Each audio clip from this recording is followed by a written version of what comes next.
ऐका ना. ओम साईराम. आज आमच्या कॉलेजमध्ये ना ट्रेडिशनल डे होता. माझा बेस्ट फ्रेंड वेदांग आहे ना, असला भारी ड्रेसअप करून आला होता ना, एकदम हॉट अँड हँडसम दिसत होता. असं नका बघू, मला भीती वाटते. मी तर फक्त कॉम्प्लिमेंटच करत होते ना, फ्लर्ट थोडी केलं. अहो मज्जा करतोय हो.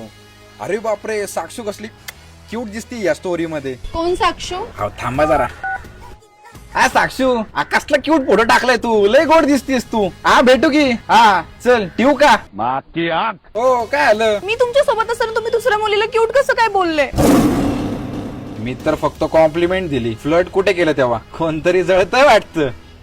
जर आपण रिलेशनशिप मध्ये असेल आणि तो बीबी तुम्हाला जर हॉट अँड हँडसम वाटत असेल, बीबी म्हणजे? तो भडवा बेस्टी तुमचा वेदांग जर आपण रिलेशनशिप मध्ये असताना तो तुम्हाला हॉट अँड हँडसम वाटत असेल, तर आपल्या रिलेशनशिप मध्ये तुम्ही 100% नाही देतात मॅडम. या आजकालच्या जेनझी जनरेशन मध्ये लय राहायला लागलेत वाटतं तुम्ही. काय गरज काय, यांनी सगळ्याच गोष्टी नॉर्मलाइज केल्यात. रिलेशनशिप मध्ये असताना दुसऱ्या मुलांना हॉट बोलणं नॉर्मल नाहीये. खरं तर म्हणजे आपण एखाद्यावरती खरं प्रेम केलं ना, तर दुसरा कोणताच माणूस अट्रॅक्टिव्ह वाटत नाही. आणि तरी सुद्धा जर तुम्हाला बघायचं असेल तर बघा, मी पण बघतो. मग कशाला असं करून मला मरायचं नाहीये. या भडव्या वेदांच्या पण आता झांजच वाजवतो माहिती ना. मग कसं नुसतं झापूक झुपूक झापूक झुपूक.